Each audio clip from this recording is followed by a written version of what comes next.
Greetings. Hello. Greetings from the porch, the balcony. Yes. Check out our garden. Isn't it nice? You might get some background noise, but we wanted to make this video because there's this phenomena that happens in relationships, whether it just be people that are dating, people that are committed to each other long term, where they say, I love you. And guess what? That's likely a manipulation attempt. And we'll explain why in a moment. But have you ever been on the phone with someone or in a conversation and at the end they go, oh, love you, I love you. It's like they need you to say it back. Well, what would it look like if you didn't say that? Or what if they said I love you and you didn't respond? What would happen? Would they feel some type of way? Wow, this sun. I was out here getting tan. It's so bright. I'm so tan. Jess is tanning too. And so we'll tell you in a moment how to best redefine love as well. But Jess, do you have any thoughts on this? I think ever since we were children, we've been programmed to say I love you to your parents and programmed to say I love you to friends, or when you feel warmth or some kind of, like, you're manipulating yourself by putting love as a adjective instead of utilizing love as a verb. And so I think from birth we've been told to use it as an adjective, which is an adjective as in like, oh yeah, like that is loving, like I feel the loving. You know, it's like a descriptor of like, oh, this is a loving experience, which in itself, if you're only doing that, you are going to cause problems and create consequences. Because if you just feel love, like, oh, I feel so loving, oh my God, it's like Valentine's Day and you get the chocolate and you get her flowers and it's like, ooh, this warm, fuzzy feeling. You are screwing yourself and her or him or whoever. You're screwing yourself over because that feeling will wear off, I promise you. Tell me one, that's why they call it the honeymoon phase. Tell me one relationship you see where they just stay in bliss and happiness and that lovey-dovey feeling all the time. That's not how life works. But we'll show you how you can have that wonderful, magical feeling without focusing on it. Because that loving feeling comes as a result. So what's a better definition of love? What do you think, Jess? Ooh. I think a better definition of love would be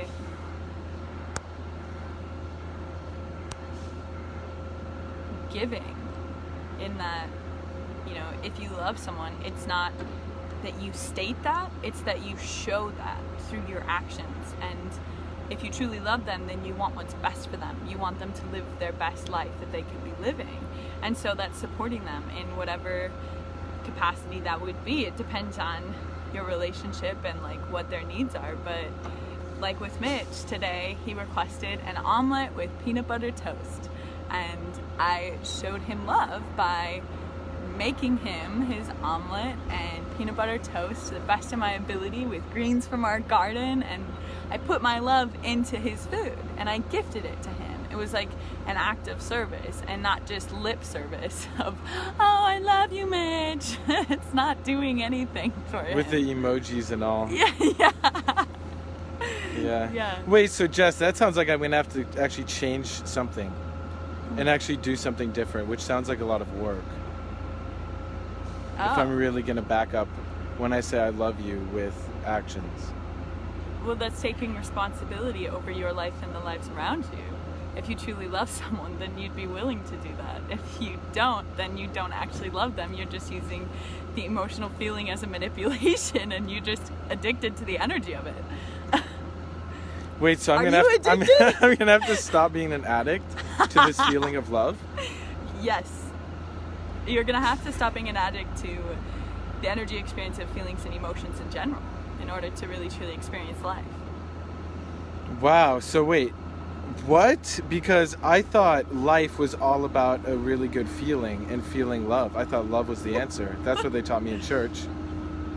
Is that not the case? That could life be more than just a positive feeling? Absolutely, yeah.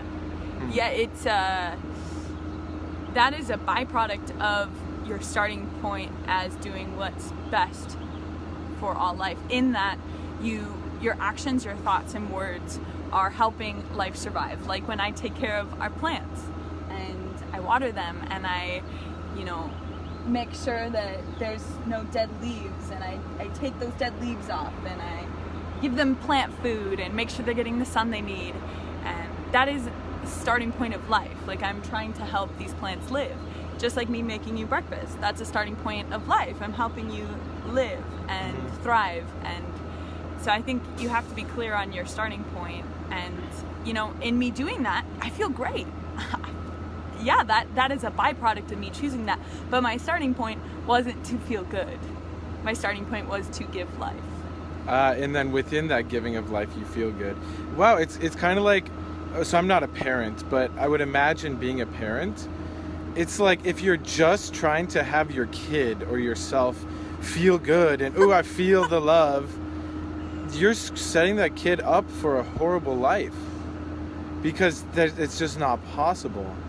But to be a parent where you could, well, let me ask you, what would be a better way to parent and set that kid up for success? Like whoever's watching, right? To really ask yourself, how would I set up a child so that they can live the best life that they can live, and in turn really support all of life, all the other living beings that are part of their existence? How can they really be a supportive person? Well, it would be through some sense of discipline. I'm not saying, you have to spank your child or something like that, because I don't think that's life-giving, but so that you can have that child understand the discipline of, hey, even if it's, doesn't feel good to, maybe wake up early or follow through on commitments or do my chores, rather that child can understand, oh, by me participating in this way, by me acting, even if I don't feel like it, that's love in action. Do you think that they can develop discipline by understanding the natural consequences of their actions? Well, they can, but that requires a whole new level of looking at what is possible for a child, what's possible in our relationships. Because, yeah, I've seen it myself of what real parenting is what's really possible. What do you mean by real parenting? Well, I'm a parent. Or that's what somebody would say. Like, I have a child, which makes me a parent. Yeah, if you're a parent and you want to look at what's really possible to support kids, I would suggest looking at Cameron and Katie Cope. Cameron just commented on the top. He said, hi, great point. Where, for example, they have two kids where they don't do reward and punishment. Rather, they just explain things thoroughly, so that the child themselves. So think about this: if you're a child and you want to learn, or teenager or whatever. Hey AJ, I see you're watching. So let's say you're explaining how to do some sort of like a homework or something, and you want that child to appreciate the fact of learning. You wouldn't say, hey, well, I'm gonna punish you if you don't do the schoolwork, and I'm gonna take away your ability to watch TV. That's not a realistic consequence. Yeah, you could do that, and that kid will want to do the homework, but that's out of spite.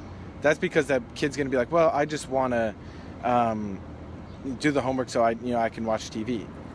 That's not the best way to approach homework or learning. Rather, help that kid understand, hey, if you can learn this assignment or learn this thing, that's going to set you up for a better life. You're going to be able to get you what you want. And if you don't do this, there's going to be a consequence, because you aren't going to learn the thing that you need to learn. It's a whole different way of looking at relationships and empowering people. So yeah, I see Cameron said, okay, Cameron, I'm going to read this because this will be cool. Cameron, I think Cameron's really got parenting down. I've spent a significant amount of time with him. He really walks the talk. He says, I know people are going to hate me, but we never tell our kids I love you. But we read to them every night. Katie cooks homemade meals for them. We are with them until they fall asleep. We're up with them when they wake up. We explain everything to them. We don't lie to them. We build their vocabulary every day, meaning they explain what are words, the words for things like that. And both of my kids are stable, not spiteful, and read at least 3 years ahead of their grade level. So we look at love as giving as we want to receive, not as a feeling that we use to manipulate each other. Wow, that's deep. And Thank you for sharing. I look forward to seeing that become the norm with parents, where it's not like I love you, I need you to love me back, or I'm gonna feel less than. Rather, it's, hey, I love you, and I'm gonna back it up with action. It's through what I do and who I am. So I like to look at that as a way to really transform the conversation, because I love you is probably 3 of the most common words we hear all the time. But really loving is, giving. And for me, like, I know at the end of the day, because I work a ton, but at the end of the day, to spend some time with Jess and see how her day's going, and see if she needs help with anything, or just in general just be there to share experiences. That's what giving love looks like in another way. So As well as words of affirmation. If there's something that you appreciate that the other person did, it isn't necessarily saying, oh, I love you because you did this. It's saying, hey, I really appreciate you did this. I like the detail that you put into this, or specific things that you liked that they did throughout that day for you, or if they wearing something you think looks good, just pointing it out and be specific about your words and what you observed and what you appreciate, because in doing that you to create much more than just saying I love you. Yeah. They don't understand why you love them, where that came from. They don't understand, it's just more clear and precise and not manipulative to just straight up say what it is. What else did he say? Yeah. Well, that's a really good point, Jess. Yeah. Cameron also said, we also correct our children when they do something that is not best. Through explanation and example, we correct understanding so they can see consequence instead of fearing it. Oh, this was a really cool thing. Like, sorry if there's background, right in the part of the city, fire trucks or something. A really cool example was when I was down visiting Cameron and Katie down in Houston. I spent like a week with their family, and we had dessert one night. I think it was cupcakes, and Cameron didn't say, oh, Max, because Max wanted to eat like multiple desserts, and he didn't say, no, you can't have desserts, like, who do you think you are trying to take multiple desserts? But he just explained, hey, Max, you can have 1.5 brownies, but it's not best for you to have 2 or 3 brownies. You're only 30 pounds or however much he weighs. Plus we're going to be in the car for 20 minutes driving home. Like, that's not